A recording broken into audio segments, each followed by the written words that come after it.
Have you ever felt like an outsider in your own family? Like no matter what you did, you would never truly belong. This is the story of a woman who felt exactly that, an invisible part of a family that only valued bloodlines and material things. What would you do if you were in her place, constantly being measured and found wanting, not because of your character, but because of who you are not? Would you fight for a place at a table that clearly didn't want you? Or would you find a way to build your own? This isn't just a story about a lack of recognition. It's about what happens when someone decides to create their own value, their own legacy, independent of what others are willing to give. Stay with me until the very end, because this story will touch your soul and make you rethink what it truly means to be wealthy. My in-laws always treated me like a ghost in their own house. I would walk into a room, and it was as if the air grew colder. The conversation died down to a whisper, and their eyes would quickly dart away. It wasn't just a feeling, it was a cold, hard fact of my life. My husband, bless his heart, never quite understood it. He would say, "They're just old-fashioned, honey. They take a while to warm up to people." But I knew the truth. Their hearts were already cold, and there wasn't a fire big enough in the world to thaw them. I wasn't just not one of them. I was an intruder, a stranger who had somehow gotten access to their most treasured possession, their only son. Every holiday, every family gathering felt like an interrogation, a test I was destined to fail, because the questions were always designed to show what I lacked, not what I brought to the family. They would talk about their family's history, their lineage, their proper way of doing things, all while looking directly at me, as if daring me to speak, to expose my improper origins. They never once asked about my family, my dreams, my past, or my life before their son. It was as if I had sprung into existence the moment I met him, a blank slate they wanted to fill with their traditions, their expectations, their unspoken rules.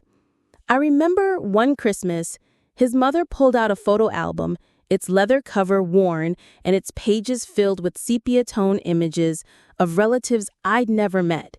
She pointed to a picture of a stern-looking man and said, "This is your great-grandfather, a man of honor and respect. We come from a long line of very proper people." The subtext was so loud it could have been a megaphone. "You, my dear, do not." It was an emotional constant, a silent but deafening reminder that no matter how much I loved their son, I would never be enough for them. The tension wasn't only emotional. It was in the very air of their home, in the antique furniture, in the priceless china, in the portraits on the wall of ancestors with judgmental eyes. My in-laws were collectors of things, of stories, of a past they believed was superior to all others. They were also collectors of grudges, and mine was clearly on a shelf, carefully curated and dusted off for every visit. My husband tried. I'll give him that. He would try to interject, to change the subject, to bring me into the conversation, but his attempts were like throwing a pebble at a stone wall. They would simply ignore him and continue their silent assault, their passive-aggressive daggers aimed directly at my heart. The final straw wasn't a single event, but a slow-bringing realization that came to a head on their wedding anniversary. My husband and I had gone over for dinner, a ritual I had come to dread, and the evening was filled with the usual subtle put-downs and condescending remarks. But then, as dessert was being served, my father-in-law stood up, his face solemn, and began to speak about his family's legacy. He spoke of the importance of passing things down, of keeping traditions alive, and of honoring the past. I thought, for a fleeting moment, that perhaps he was going to say something nice about our future, our life together as a new family. I was so wrong. He walked over to a beautiful, dark mahogany cabinet and carefully pulled out a small, ornate box. My heart sunk. I knew what was coming. It was one of those moments in a movie where you already know the ending, but you can't look away. My mother-in-law's eyes were glistening with pride, and she squeezed my husband's hand as my father-in-law, with a dramatic flourish, opened the box. Inside lay a set of 3 beautiful, antique gold watches. The craftsmanship was exquisite. He began to speak, his voice thick with emotion, about how these watches had been passed down through generations of men in their family. He said they were a symbol of time, of legacy, and of a man's place in the world. He then looked at my husband and said, "These are for you, my son, to continue the tradition." And as he said it, he barely glanced in my direction. My husband's face lit up. He was genuinely touched. He took the watches, his eyes wide with reverence, and thanked his father. But my heart was a lead weight in my chest.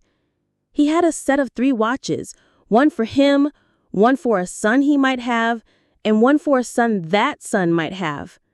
A direct message that this legacy was for the men of the family and that my place in it was simply to produce the next generation of heirs. They had given him something tangible, something with a history, something that said you belong. And in doing so, they had given me nothing. I wasn't worthy of a family heirloom.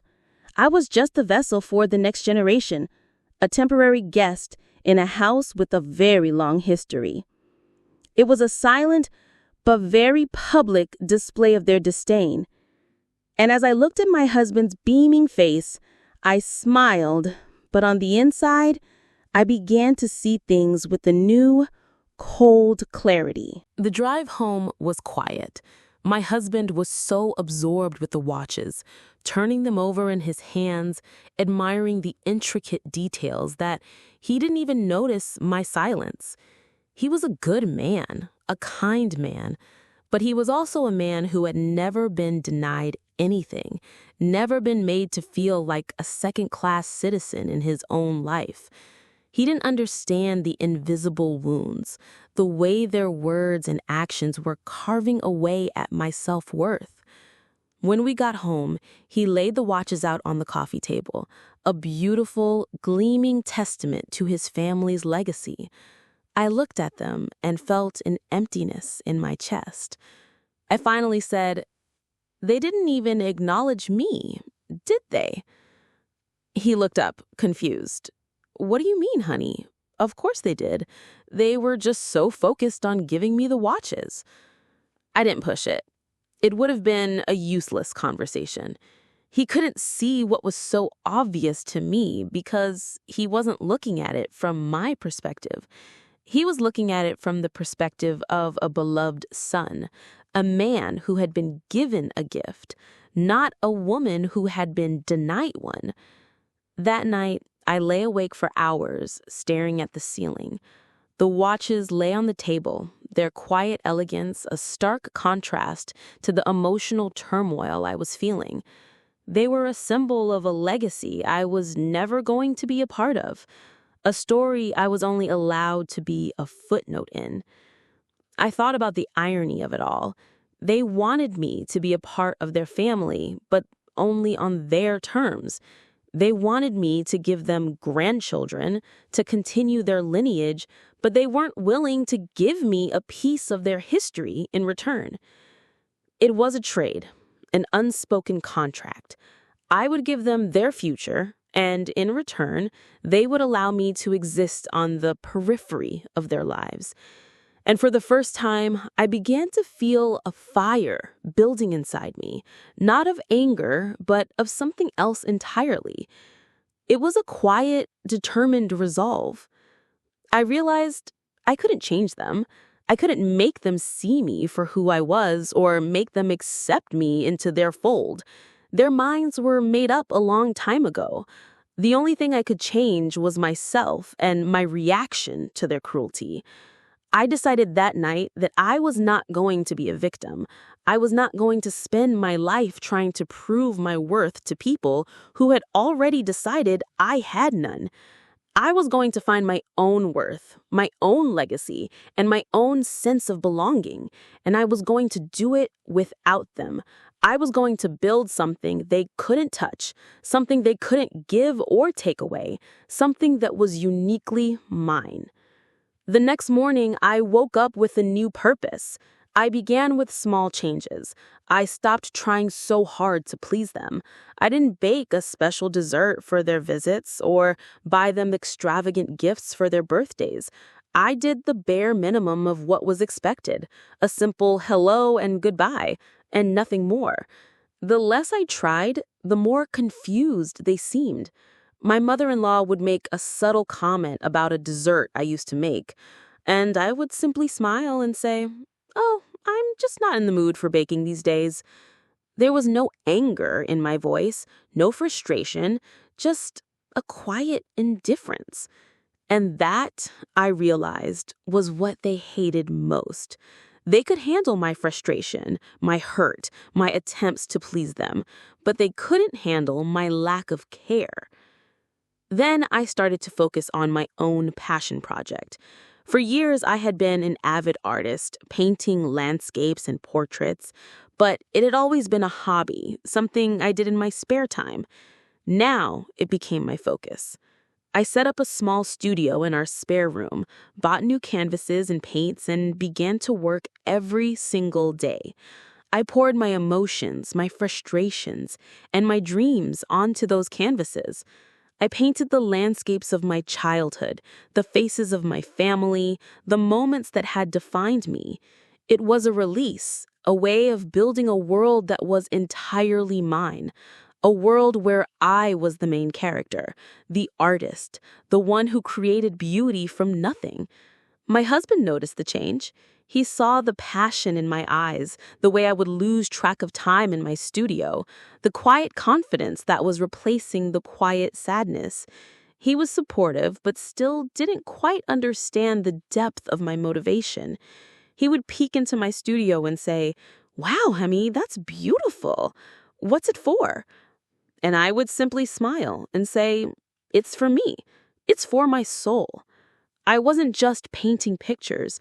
I was building a foundation, a legacy that was based on something far more valuable than gold watches and antique furniture. I was building a legacy of self-worth, of resilience, and of a creativity that was uniquely mine, a legacy that no one could ever take away from me. The months went by, and my art started to gain momentum. I began to post my work online, on social media platforms, and the response was overwhelming. People connected with my paintings, with the stories they told. I started getting commissions, small at first, then larger and larger. I painted portraits of people's loved ones, landscapes of their cherished memories, and in doing so, I was creating a new kind of inheritance, a legacy of shared emotion and human connection. My mother-in-law would still ask me what I did, and I would simply say, "I'm a painter now." And she would purse her lips as if it was a frivolous hobby, something that wasn't proper or respectable. She still had no idea. I started to get offers from local galleries to display my work. The first time a gallery owner called me, I almost dropped the phone. It was an art gallery downtown, a very prestigious place that I had admired from afar for years. They had seen my work online and were very impressed. They wanted to feature my landscapes in a new exhibit. I was over the moon. The feeling of being recognized for my talent, for my hard work, was a rush I had never experienced before. It was a validation that came from within, from my own passion and dedication, not from the approval of others. It was a moment of true triumph. My husband, too, started to see what was happening. He saw the gallery contract, the commissions, the joy in my face when I received an email from a stranger who had been moved by my work. He started telling his parents about my art, about the gallery exhibit. He was so proud, but their reaction was muted. They didn't understand the world of art. To them, it wasn't a real job, and it certainly wasn't a family legacy. It was just a hobby that had gotten out of hand. They couldn't connect it to their own value system, which was based on tangible, passed down wealth. They couldn't understand that a painting, a unique expression of a person's soul, could be more valuable than an antique gold watch.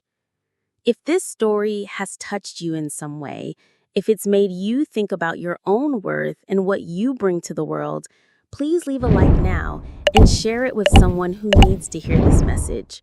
It's a reminder that we are all artists, creating our own legacy, whether we realize it or not.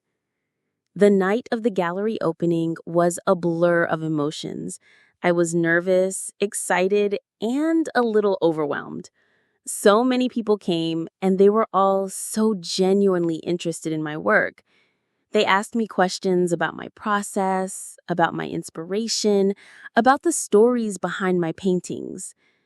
For the first time, I felt like I was being seen, truly seen, for who I was and what I could do. My husband was by my side, beaming with pride, introducing me to everyone as my wife, the incredible artist. It was an amazing night, but the most incredible moment came at the very end. My in-laws showed up, of all people. My husband, who had been trying to get them to come for weeks, had finally convinced them. They walked into the gallery, their faces as stiff and unreadable as ever, and began to walk through the exhibit. I watched them from across the room, my heart pounding in my chest. They stopped in front of a large landscape I had painted, a scene of a small cottage surrounded by blooming flowers. It was a painting I had poured my heart and soul into, a painting that represented my dream of a life filled with beauty and peace. My mother-in-law stared at it for a long, long time. She then turned to my husband and said, "It's beautiful. We had no idea." It wasn't a moment of full reconciliation, but it was a moment of recognition. They saw with their own eyes what I had built. They saw a legacy that was not about bloodlines or antique objects, but about passion, talent, and hard work. They saw something that was a part of me, a part of my soul, something that they could never have given me and something they could never take away. I had found my own worth, and in doing so, I had shown them what a truly valuable legacy looks like. It wasn't in a box. It wasn't a handed-down gift. It was inside of me, all along. The recognition from the art world opened a new chapter in my life. The gallery exhibit was a huge success, and my work was featured in a few local magazines. The demand for my paintings grew, and my little hobby quickly transformed into a thriving business. I was doing what I loved, making a good living, and most importantly, I was building something from the ground up that was authentically mine. My husband was my biggest supporter, and he would often tell me how proud he was, how my success had inspired him to pursue his own interests with more passion. Our relationship deepened, built on a foundation of mutual respect and admiration for each other's dreams. My in-laws, however, were still struggling to understand it all. They would come over and see my paintings on the walls, my studio filled with canvases, and they would still seem perplexed. It wasn't a gold watch, a piece of inherited silver, or a title. It was something entirely different, a kind of success they couldn't categorize or control. They couldn't buy it, they couldn't sell it, and they couldn't pass it down in a will. It was a living, breathing thing that was uniquely me. The coldness didn't vanish entirely, but it was replaced by a kind of hesitant curiosity. My mother-in-law, who had once ignored me, would now ask me questions about my art. "Where do you get your inspiration?" she'd ask. And for the first time, the question didn't feel like a test, but like a genuine attempt to understand me. I took the questions as they came. answering with a calm confidence I never had before. I told her about the places I painted, the emotions I tried to capture, and the stories behind the colors. I didn't try to prove anything, I simply shared. It was liberating. For so long, I had been trying to get them to see me, to accept me, but now I didn't need their validation. My art had given me all the validation I needed, and it was that lack of need that finally started to break down the walls between us. My self-worth wasn't dependent on their approval, and in seeing that, they finally started to see me as a person, not just an outsider. One evening, my husband's father sat down with me in my studio. He picked up a small painting I was working on, a study of light and shadow on a single flower. He was silent for a long moment, turning the canvas over in his hands. Then he looked at me, his eyes filled with a quiet intensity, and said, "My father gave me a watch. His father gave him a watch. These things are beautiful, but they don't change. They don't grow. Your paintings, they feel alive." It was the closest he had ever come to an apology, to an acknowledgement of my value. It was a small moment, a quiet admission, but it felt like a dam had broken. The watches still sit on a shelf in their home, a symbol of their family's past. But my paintings hang in galleries and in the homes of strangers, a symbol of a different kind of legacy, a legacy of creation, of emotion, and of self-made success. The gold watches are a static inheritance, a story that has already been told. My art is a living inheritance, a story that is still being written, one brushstroke at a time. The real treasure wasn't what they could give me, but what I had all along, a talent and a spirit that no one could ever take. And in the end, it turned out that my legacy was far more valuable than anything they could have ever passed down to me. I realized what they were protecting was not their son, but their story, the story of a proper family with a long and respectable history. My existence, my unproper past, was a threat to that story. It was an anomaly they couldn't categorize or control. But my paintings created a new story, a parallel universe where my worth wasn't a question, but a given, a world where the most valuable things are not inherited, but created. And in the end, I didn't just find my place, I created it. And in doing so, I showed them that the real heirlooms of life are not the things we are given, but the things we build with our own hands, with our own heart, and with our own soul. My in-laws began to change, slowly, imperceptibly at first, and then with a quiet but undeniable sincerity. It wasn't a sudden reversal of their attitudes, but a gradual softening around the edges. They started asking me about my upcoming projects, about my commissions, and my mother-in-law even asked for a small painting of a landscape to hang in their study. I was surprised, but I agreed. I painted her a scene of a beautiful old-growth forest, the light filtering through the leaves, a place of peace and quiet strength. When I gave it to her, she held it in her hands, her eyes tracing the lines, the colors, and she looked at me with an emotion I had never seen before. Not disdain, not indifference, but a kind of quiet awe. She said, "It feels like you captured the very soul of the place. It's beautiful." My husband noticed the change too. He was so happy to see the tension between us dissipate. He would tell me how much his parents talked about my work, about the way I had built something so incredible from my own talent. He wasn't just proud of my success, but of the way I had handled their initial coldness. I hadn't fought back with anger. I had simply turned inward, focused on what I could control. And in doing so, I had not only found my own worth, but I had shown them what true value really was. It was a lesson for all of us. The family heirlooms, the gold watches, were just objects. They were symbols of a past that was static and unchangeable. My paintings, however, were a symbol of a living legacy, a testament to the power of creation and the resilience of the human spirit. Over time, our relationship with my in-laws became something new, something that was based on mutual respect rather than a cold tolerance. We still have our moments, of course, but the foundation has shifted.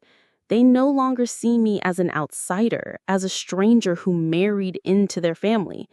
They see me as an artist, as a woman of strength and purpose, as someone who has created a legacy far more valuable than any antique they possess. The gold watches, now a quiet and elegant presence in their living room, no longer feel like a symbol of what I was denied. Instead, they serve as a quiet reminder of what I had to find within myself. The most profound change came a few months ago when my mother-in-law called me, her voice trembling slightly.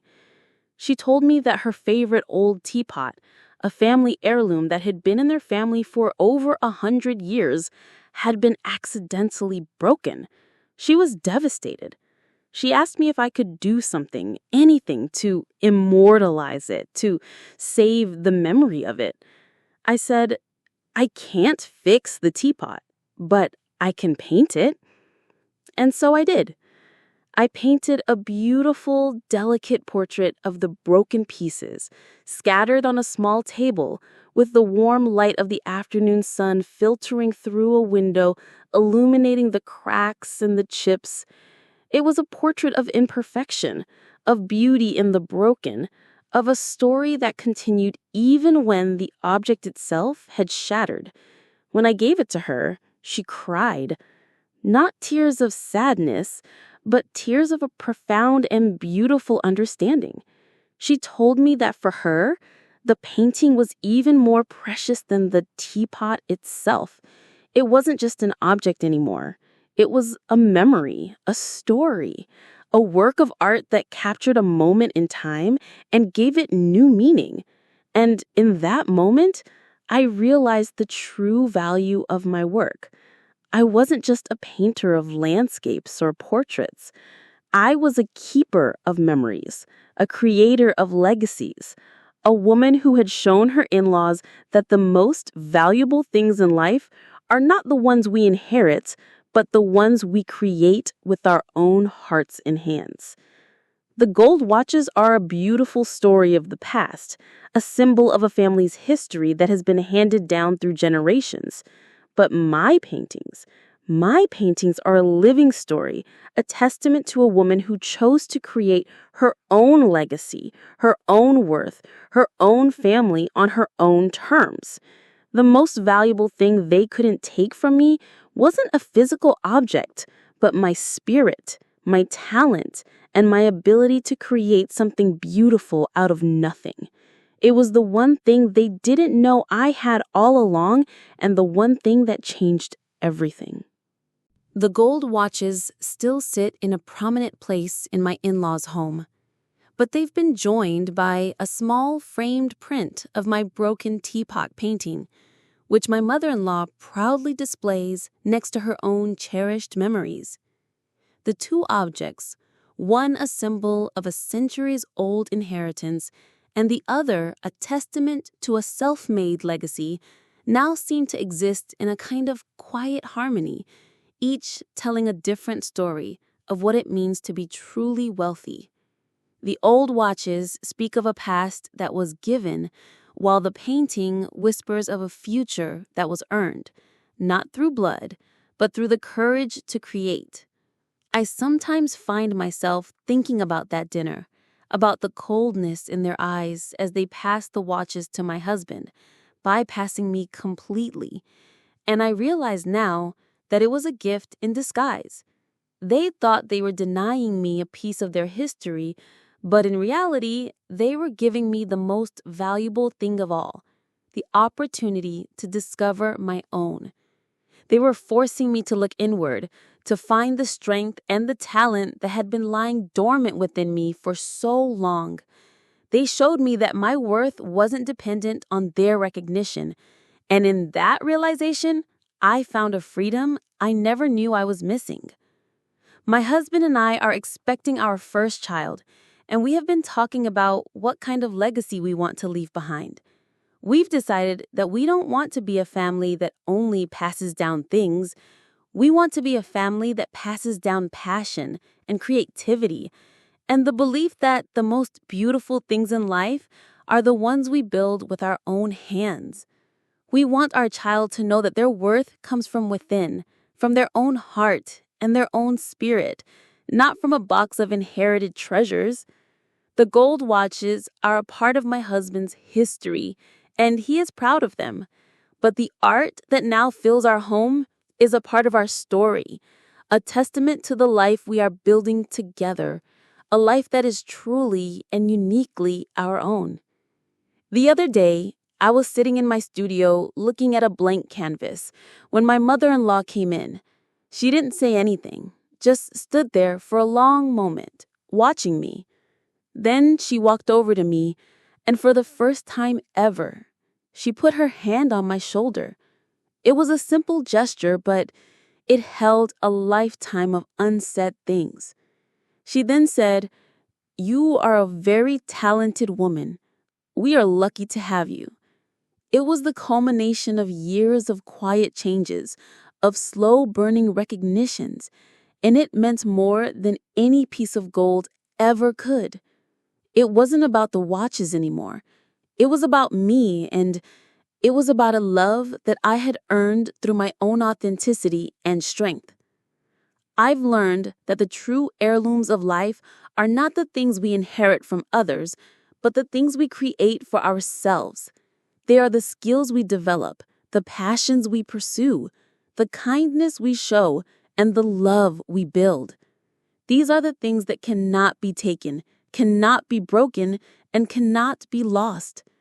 They are a part of our soul, a living legacy that we carry with us and that we pass on to the next generation, not in a box, but in a whisper of a promise, a quiet understanding, and a love that is truly our own.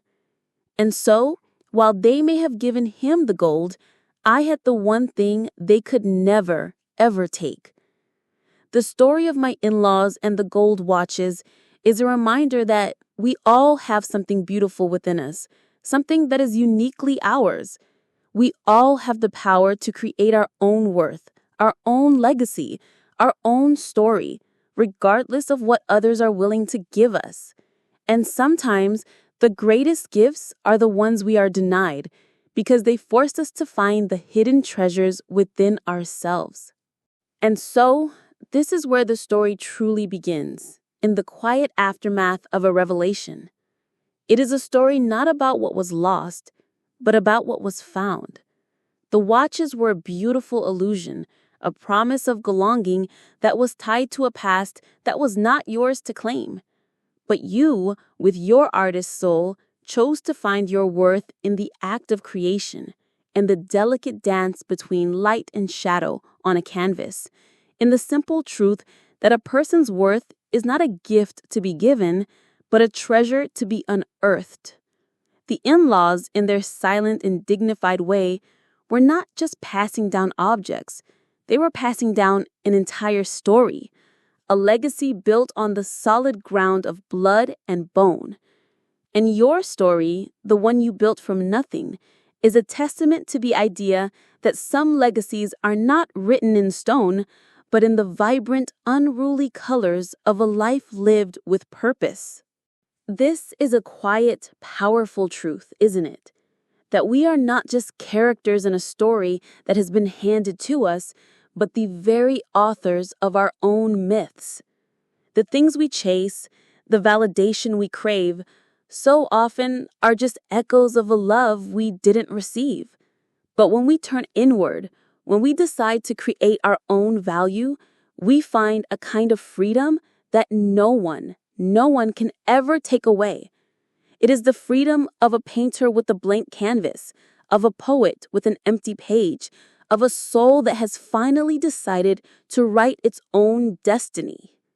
The unconscious always invites you to look within, and I invite you to continue this journey with me. If this story resonated with you, if it sparked a new understanding or a quiet rebellion in your heart, consider joining our community of seekers. Subscribe to our channel. It's the first step toward not missing the next revelation, the next piece of this beautiful, intricate puzzle we call life.